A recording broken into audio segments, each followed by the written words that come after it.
rendre chez les médecins, surtout chez le psychiatre, faut pas sourire pantoute, faut tout le temps avoir envie de broyer. Et puis, si tu rentres chez le docteur Solin, mais là, tu boites, arrange-toi pour avoir une canne pour te tenir, puis... Pourquoi il voulait vous faire passer pour dépressif?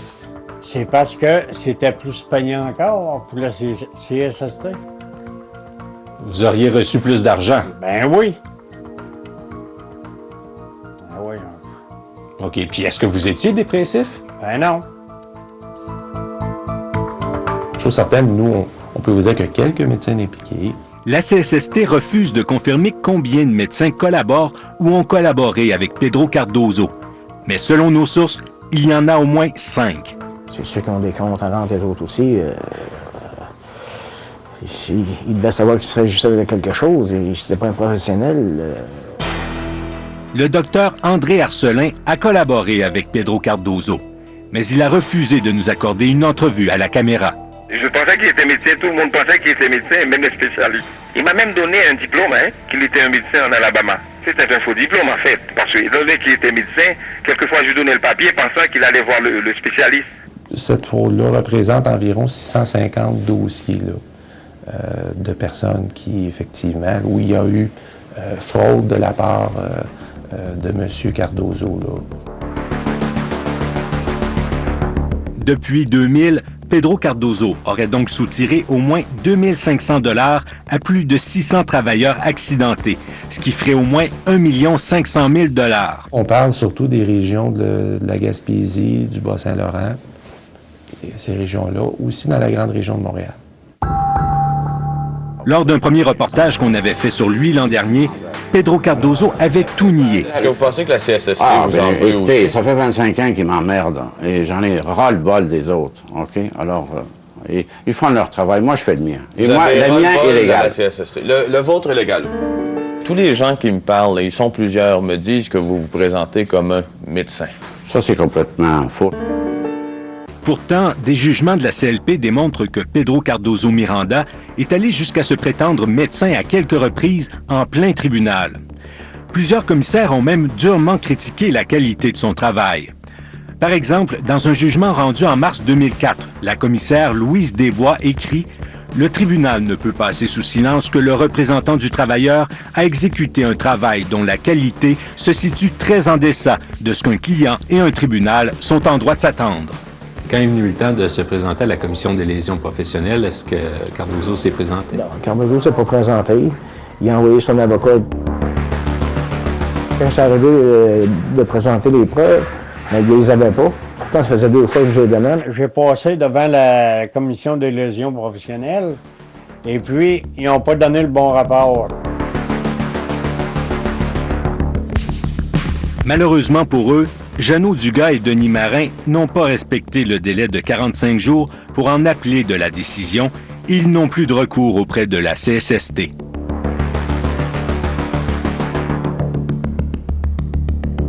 Maintenant, sévit contre un seul des médecins qui ont collaboré avec Pedro Cardozo, le docteur André Arcelin. La première des choses, c'est qu'il a émis des certificats médicaux pour des gens qui n'avaient pas examiné. Il a donc mis des notes dans le dossier qui étaient inexactes et même fausses. Or, lui, où il était vraiment naïf, c'est de croire l'autre qui se disait comme un médecin et d'avoir un peu bâclé, pour des malades qui, fort probablement, souffraient tous d'un accident de travail. Selon le comité de discipline du collège, c'était dans le seul but de permettre à son patient de tirer avantage des bénéfices de la CSST. En fait, le docteur Arcelin a été condamné à 15 jours de radiation, ce qui équivaut à 3 semaines, parce qu'on fait 5 jours, plus 20 000 d'amende. C'est pas assez, c'est pas assez. Puis il y en a d'autres qui vont suivre, puis c'est pas assez parce qu'il faut qu'ils donnent l'exemple. Tous les gens, tous les docteurs ont quand même un certain honneur. Et quand vous avez quelque chose que vous êtes passé en discipline, bien, vous avez une tâche dans votre dossier, cette tâche-là vous suit. Et le montant, je vous dirais, de 20 000 c'est pas souvent au collège qu'il y a des gens qui ont des amendes qui totalisent un tel montant. Mais le docteur André Arcelin nous a lui-même confié au téléphone qu'il s'en est bien tiré. J'ai pris beaucoup par parce que le syndic m'avait dit que étant donné que j'ai collaboré avec le collège, vous voyez, Oui. qu'il n'y aurait pas de choses graves. Le docteur Arcelin nous assure qu'il ne s'occupe plus des clients de Cardozo. Il a transmis certains de ses dossiers à un autre médecin, le docteur Nick Petrella. Une fois qu'il était venu, et puis c'est lui qui continue, je pense, à voir les patients de Cardozo. Est-ce que vous avez des indications quant à savoir si Pedro Cardozo ou des associés continueraient des activités? Il a le droit d'agir en tant que représentant des travailleurs. Nous, on ne peut pas l'empêcher de le faire. Nous avons joint au Texas une accidentée du travail qui a consulté le docteur Petrella à Montréal. C'était une cliente de Pedro Cardozo et une ancienne patiente du docteur Arcelin. C'est quand Arcelin il voulait plus nous recevoir, là, quand il y a eu des troubles, là. Ouais. Le docteur Petrella, lui, là, il fallait le payer de notre poche. Ah oui? Oui. Ça nous coûtait 25$ à chaque fois. Il faisait juste nous regarder marcher. Il faisait pas l'examen aussi long, là. Mais y a-tu fait des papiers qui ont été présentés devant la CSST? Oui, tous ces documents-là, ils étaient à CSST. Comme de raison, là, quand Cardozo, il doit avoir tout présenté ça, là. Quand vous alliez voir là, le docteur Nick Petrella, là, est-ce que Cardozo était là? Oui, ça l'est arrivé parce que c'était chez lui, là, dans son bureau à Cardozo.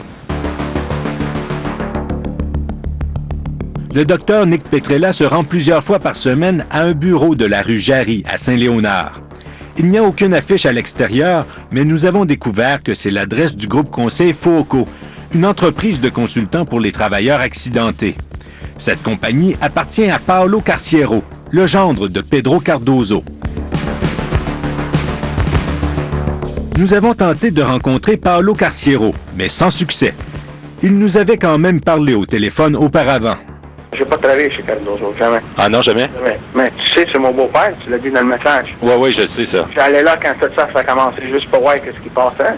J'ai rien à faire avec eux autres, et dans leur dossier.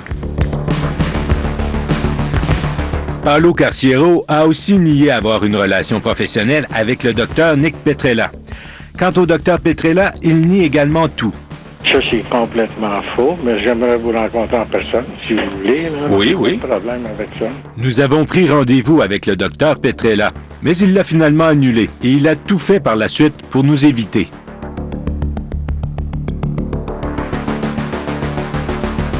Le cas que vous nous donnez, M. Cardozo, en Gaspésie, c'est un drame épouvantable. Il y a des centaines de personnes qui ont été lésées. Et moi, on m'a informé de ça comme procureur bien avant que je sois en politique.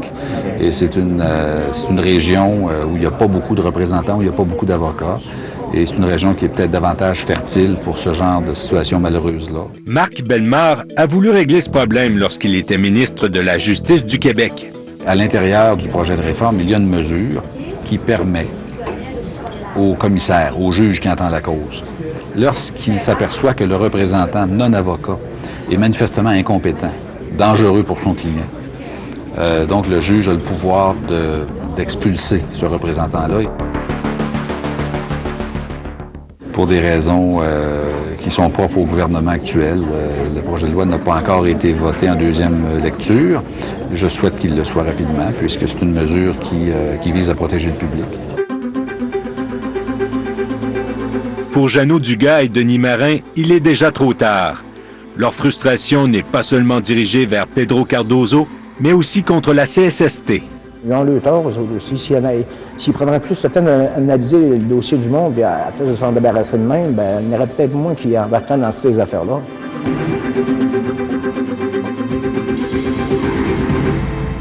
C'est mercredi prochain que Pedro Cardozo va comparaître en cour pour répondre à des accusations d'utilisation de documents contrefaits.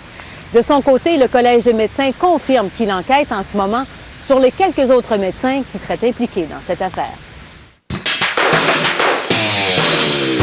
Est-ce que vous en recevez beaucoup d'héritages de ce genre-là ici à l'Aube Nouvelle? Non, c'est pas courant. La seule solution que j'ai, c'est de le faire abattre. C'est malheureux, mais c'est comme ça. C'est pas agréable du tout, puis je serai pas là journée-là non plus. Alors, sans d'abord le faire vérifier par un vétérinaire. Malheureusement, comme certaines maisons, le cheval a des vices cachés.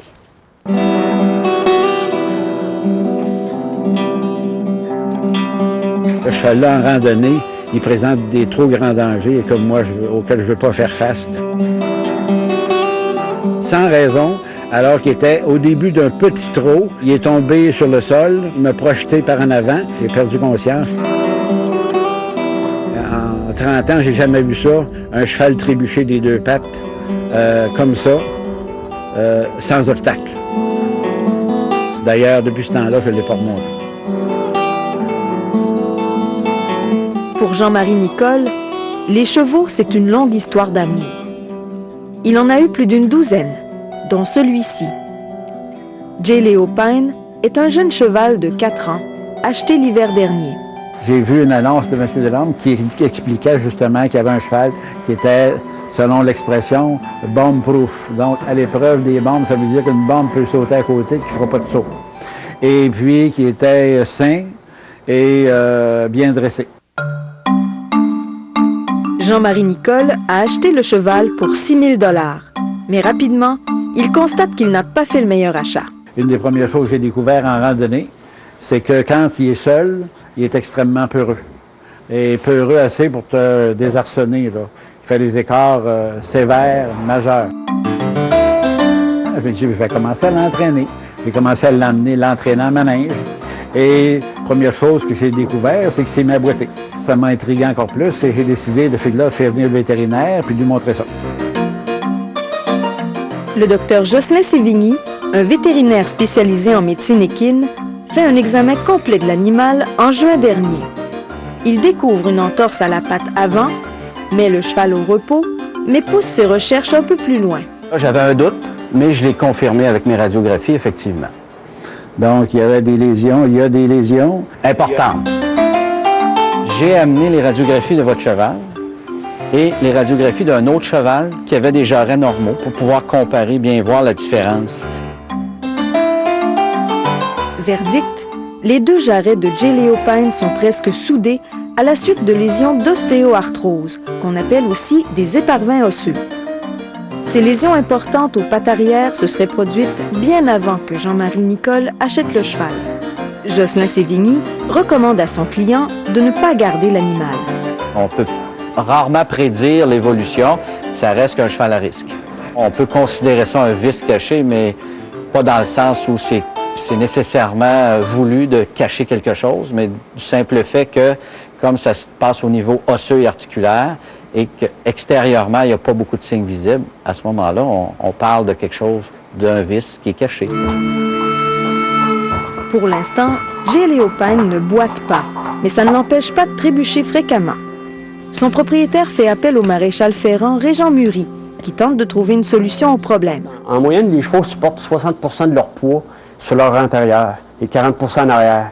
Mais lui, la manière qu'il est conformé, il supporte quasiment 75 % de son poids sur les antérieurs. Probablement que je ne serais pas capable, avec son pied, d'avoir l'angle idéal. Fait que je vais probablement rajouter une talonnette. Étant donné qu'on a un cheval qui est beaucoup sous lui, qui a les talons bas, qui vacille des genoux, je pense que oui, que ça pourrait être dangereux à descendre, à galoper ou à descendre des côtes avec ce genre de cheval-là.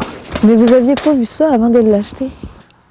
Non, parce que c'est pas nécessairement évident quand on achète un cheval. C'est que quand il est dans son allure, lui, dans le sable, c'est sec, de malin intérieur, et qu'on le réveille un peu, c'est pas évident tout de suite, là. Et là, comme j'avais confiance, puis que le cheval était jeune, j'ai pas pensé qu'il y avait motif à craindre, là. J. Leo Pine est un quarter horse. Il est né en Alberta en mai 1999. 4 mois plus tard, pour 2 300 $, le poulain est acheté par un éleveur qui le ramène au Québec. Mais rapidement, l'acheteur constate que le cheval a des problèmes et le vend pour seulement 600 $ à un autre éleveur qui rapidement à son tour le vend à l'encan. Entre 2001 et 2004, le cheval aurait eu au moins 3 propriétaires différents. Mais c'est seulement le nom du premier acheteur qui apparaît sur le certificat d'enregistrement. Pourquoi c'est pas mieux régi, tout ça? Pourquoi on perd la trace d'un animal? En fin de compte, il faut dire qu'il y a une absence de législation à un certain moment donné. C'est que le transfert de propriété de chevaux, comme vous le mentionnez, n'est pas une exigence de la loi. Et bel et bien, simplement quelque chose qui est recommandé. C'est sûr que c'est un problème qui me tracasse depuis plusieurs années, mais que peut-on y faire? Parce qu'effectivement, certains chevaux peuvent être dangereux et il faudrait qu'ils sortent du circuit. Les commerçants que l'on peut rencontrer sont rendus à un point tel qu'ils vont suggérer à leurs clients de ne pas faire examiner les chevaux et ils vont même aller jusqu'à leur offrir une certaine garantie de remboursement ou d'échange de chevaux s'ils ne le font pas examiner.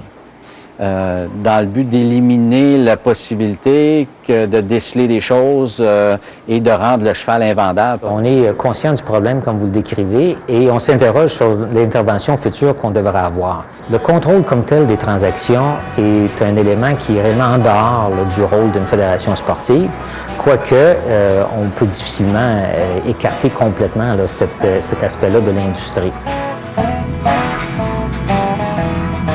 J. Léopine a finalement été échangé contre un autre cheval chez Claude Delorme. On peut se demander si l'absence d'informations sur l'historique du cheval, vendu pour 600 $ en 2001, a pu jouer dans le nouveau prix de vente. Parce que c'est Claude Delorme qui l'a vendu à Jean-Marie Nicole pour 6 000 $. Si elle n'a pas été satisfaite cette journée-là, il serait venu me voir en me disant « Claude, respecte ton contrat. » Je l'aurais fait tout de suite. Claude Delorme et sa femme Nathalie ont accepté de répondre à nos questions, lettre de client satisfait à l'appui. Ils nous ont montré le contrat de vente qui comprend une garantie contre la boiterie mais qui, fait à noter, prenait fin le jour de la prise de possession du cheval. J'étais prêt jusqu'au 1er mai, 3 mois après, à lui redonner encore l'équivalence. Même qu'à C'est rare qu'un vendeur de cheval va donner 3 mois de garantie. Jusqu'à quand on doit garantir un animal dans un contrat? Bien, en fin de compte, ne sachant pas de quelle façon le futur propriétaire va utiliser le cheval, ça devient difficile de prolonger une garantie plus longtemps que cette période-là. Quand moi, je lui en ai parlé de la possibilité de le faire vérifier, c'est que, pour employer ses mots, il a dit, ce cheval-là, il est sain comme une balle. Non, il dit, moi, là, écoute, là, non, j'ai pas besoin de faire venir le vet. J'ai fait tout ce que j'avais à faire. J'ai constaté qu'il était tout à fait normal, puis il me satisfait entièrement. 2 semaines après la prise de possession de l'animal, donc une fois la garantie échue, Jean-Marie Nicole déclare son insatisfaction au vendeur. Peu après, il demande l'annulation du contrat et souhaite être remboursé, ce que refuse catégoriquement Claude Delorme. On lui a vendu un cheval qu'on considérait comme sain, qui n'avait pas de vices, qui avait un bon caractère, un tempérament calme. Moi, je ne l'ai pas revu, le cheval, depuis qu'il est parti. Est-ce qu'il l'a trop overridé? Qu'est-ce qu'il a fait en montagne pour l'avoir rendu peureux comme ça? Et je ne l'ai jamais sorti d'un sentier. Et j'ai même pas fait de montagne en escalade avec. Je ne me serais pas permis de ça parce que je croyais qu'il n'était pas assez entraîné. Normalement, l'acheteur comme le vendeur, les deux parties, doivent bien identifier l'usage qu'on va faire du cheval et à ce moment-là, on peut éviter d'avoir plusieurs problèmes. J'ai quand même, avec un simple coup d'œil, décelé une petite déformation qui me mettait la puce à l'oreille. Jean-Marie Nicole aurait dû faire examiner le cheval par son vétérinaire. C'est non seulement important, mais c'est un droit. Avant de faire l'acquisition d'un cheval, un acheteur a le droit de le faire monter par un autre cavalier et de le faire voir par un dresseur ou par un maréchal ferrant. Mais c'est sûr que le prochain, je vais je fais pas confiance et je vais procéder même comme si je détestais et le vendeur et le cheval, avec des examens approfondis et surtout un niveau de dressage là, évident. Entre-temps, Jean-Marie Nicole n'a qu'un seul recours, poursuivre Claude Delorme pour vice caché. Le propriétaire acheteur doit être capable de démontrer que l'animal ne répond pas aux besoins ou ne remplit pas les engagements que le vendeur lui avait présentés. Nous, on considère que le cheval n'avait pas de vice non visible ou s'il n'avait un, c'est à être un juge de le décider. Faire une poursuite qui va me coûter le prix du cheval, je ne suis pas plus avancé qu'avant. En l'espace de 3 mois, il m'a coûté tout près de 1 000 $ de frais vétérinaires, comme on le voit. Actuellement, si je regarde la pension, le forgeron et les frais vétérinaires qui se maintiennent, c'est aux environs 350 $ par mois que ça coûte. Et c'est très dispendieux pour un cheval dont vous ne servez pas. Il cherche juste à se faire aimer, ce cheval-là. Il a un tempérament qui est doux, il est amical. Je ne peux pas le garder et puis je ne peux pas le revendre. Ça t'inquiète? La seule solution que j'ai, c'est de le faire abattre. C'est malheureux, mais c'est comme ça. C'est pas agréable du tout, puis je ne serai pas là cette journée-là non plus.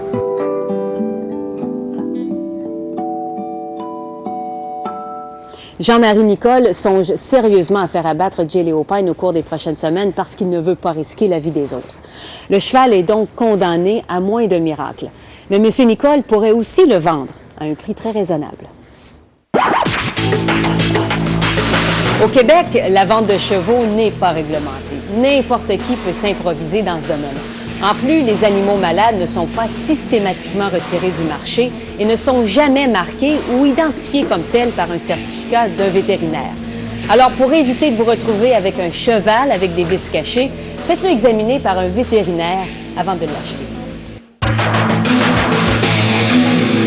Est-ce que c'est acceptable d'accepter les legs de vos résidents? Oui, si on ne fait pas de pression sur eux autres. Est-ce que vous en faites? Qu'est-ce qui procure à un homme un rasage de haute performance? Propriétaire de la résidence privée où habitait la vieille dame. Et ce n'est pas tout. La témoin qui a signé le testament de la défunte est atteinte d'Alzheimer.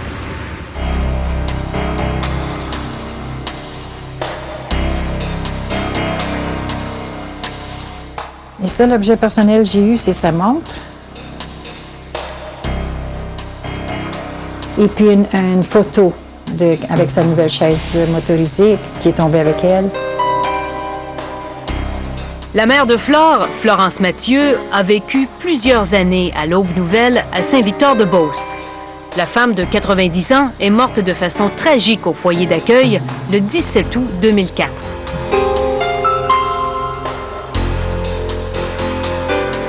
Ma mère est décédée le 17 août. Je l'ai appris à la télévision le 19 août. Quand j'ai vu son portrait, j'ai dit « c'est ma mère ». Là, ils ont dit son nom, Florence Mathieu. C'est comme si le temps s'était arrêté. Quelques jours s'écoulent avant qu'elle apprenne une autre mauvaise nouvelle. Moi, j'ai appris que tout allait à l'Aube-Nouvelle, à la Fondation Aube-Nouvelle, que le liquidateur était M. Jean-Yves Veilleux. Dans son testament, Florence Mathieu a tout légué à la Fondation Aube-Nouvelle qui l'a hébergée. Jean-Yves Veilleux, nommé dans le document notarié, est le directeur général de l'établissement. Moi, quand on reçoit des legs, je suis pas pour dire, ben là, il a laissé ça à l'Aube-Nouvelle, mais il y a juste un enfant, puis c'est à lui que ça devrait aller. Comment avez-vous réagi quand vous avez appris que votre mère avait tout légué à l'Aube-Nouvelle? Comment j'ai réagi? Sur le coup, j'étais fâchée parce que ma mère, elle voulait rien laisser à l'Aube-Nouvelle. Pourquoi vous dites ça? Parce que quelqu'un est venu en personne l'année d'avant, était venu me voir, était venu chez nous. C'est là qu'elle m'a dit qu'elle voulait que ça aille aux enfants, aux petits-enfants. Est-ce que c'est à l'Aube-Nouvelle, c'est ça? Oui, ça, c'est à l'Aube-Nouvelle. C'est dans sa chambre. On est assis sur son lit. Une des nombreuses fois que vous êtes allé la voir. Oui, oui, oui. Pierrette Normando était la meilleure amie de Florence Mathieu. Est-ce qu'elle voulait léguer à ses petites filles? Oui, elle a toujours dit qu'elle a aidé Elisabeth de son vivant, mais elle a toujours dit que son argent allait pour ses arrière-petits-enfants, les enfants d'Elisabeth, pour leur éducation. Est-ce que ça vous surprend, ce qui arrive maintenant, aujourd'hui? Je comprends, ben oui. Beaucoup, beaucoup. Pourquoi? Bien, parce que c'était pas son intention. Puis d'autant plus que quand je l'ai appelée, moi, 3 mois avant son accident, elle a dit « Pierrette, je m'en vais à Montréal. » Flore Charron dit avoir vécu une jeunesse trouble. Elle admet que les liens entre sa mère et elle n'étaient pas des plus solides. En fait, la dernière fois qu'elle lui a parlé, c'était 1 an avant son décès. Est-ce que ce ne serait pas là une bonne raison pour la personne âgée de tout léguer à la résidence? Ouais, écoutez, vous savez, au nombre de fondations qu'il y a au Québec, entre autres, ne serait-ce que ça, tout organisme charitable d'aide, que ce soit d'aide pour les aînés. Alors, je pense qu'il faut aussi laisser à la personne le choix. Une personne âgée peut-elle léguer à son foyer d'accueil, qu'elle soit publique ou privée, Et le foyer, en retour, peut-il accepter ce legs? La loi rend nul les legs faits aux employés ou aux administrateurs d'un foyer d'accueil.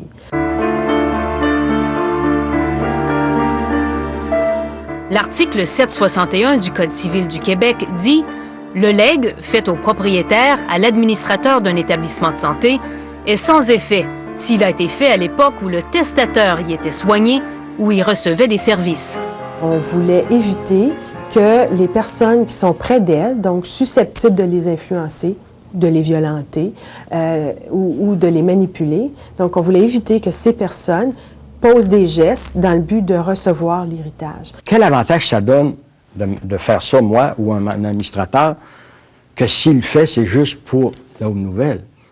Ça ne lui donne rien de personnel. L'Aube Nouvelle est un ancien séminaire transformé en résidence pour personnes âgées. Mais l'établissement a quelque chose que les autres foyers d'accueil n'ont pas. Et tout est dans ce mot, fondation. Contrairement aux résidences privées dont le but est de faire de l'argent, l'Aube Nouvelle se dit un organisme de charité qui vit de dons. Mais il vit aussi des loyers d'une centaine de résidents qui paient environ 1 000 $ par mois pour y vivre. Est-ce que selon vous, 1 000 $, est-ce que c'est de la charité, selon vous? On ne peut pas considérer ça comme de la charité parce que c'est rentable. Ce serait charitable s'il fallait débourser avec nos dons. Là, ça deviendrait une charité. Est-ce que l'article 761 pourrait s'appliquer ici? Selon nos experts en droit, il n'y a pas de doute.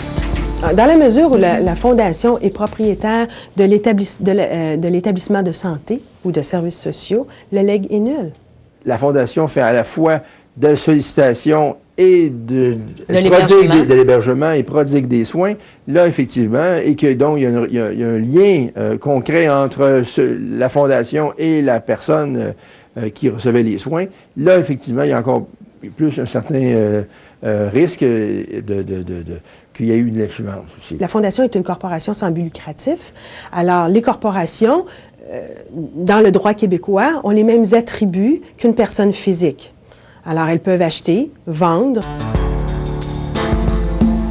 On enlève le mot fondation, puis ça serait une résidence comme les autres. Je m'étais informé, moi aussi, parce que je ne savais pas comment ça se fait qu'elle avait appelé ça fondation, parce que c'est pas tout à fait, dans le vrai sens du mot, une fondation. C'est une fondation qu'on appelle Aube Nouvelle, mais une fondation, comme on voit dans les hôpitaux.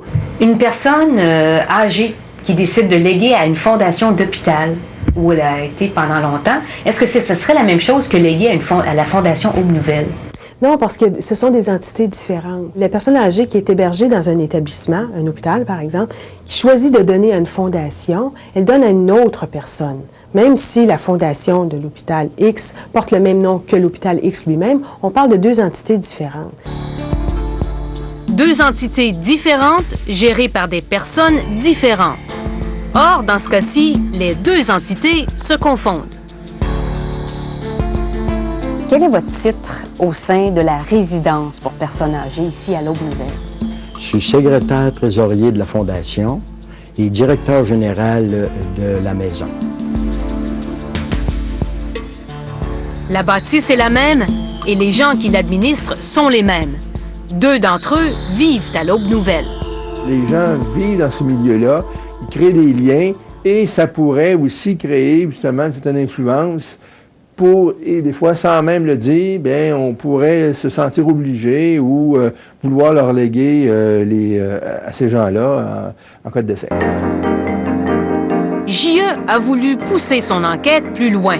Nous avons rencontré la dame qui a agi comme témoin pour le testament de Florence Mathieu. Il faut comprendre que le témoin est essentiel pour tout testament.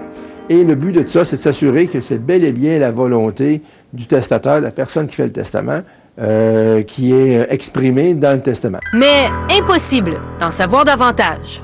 Quand elle a écrit son testament, c'est vous qui avez signé à côté d'elle?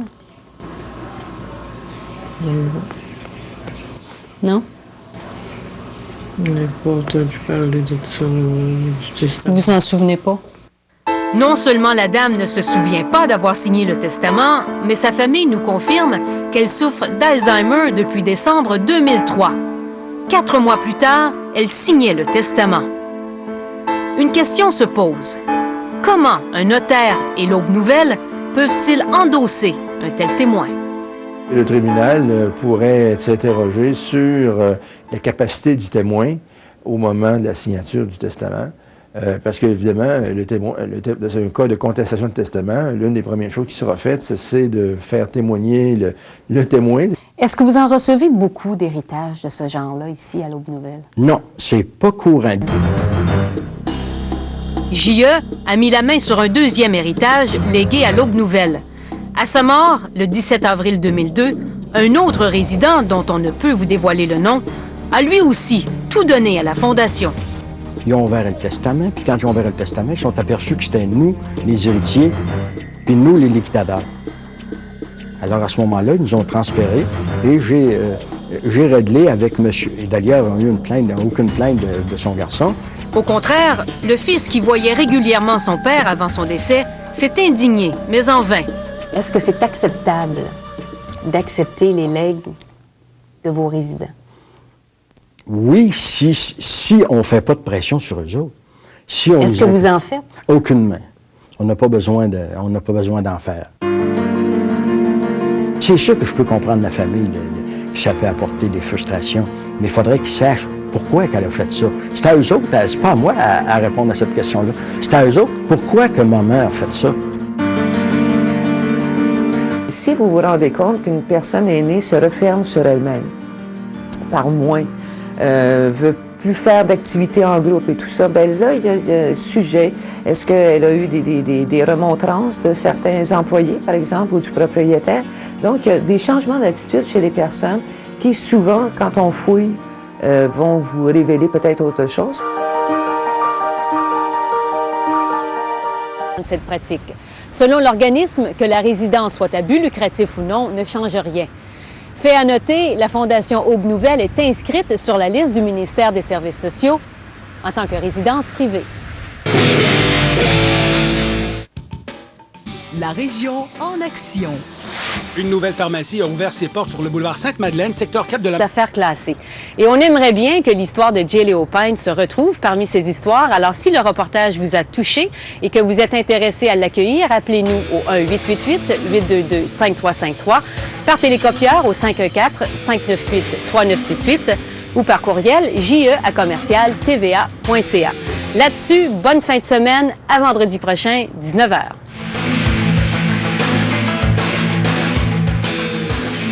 Une femme donne naissance à un enfant surdoué. Voyez dans un moment le film « L'étrange garçon ».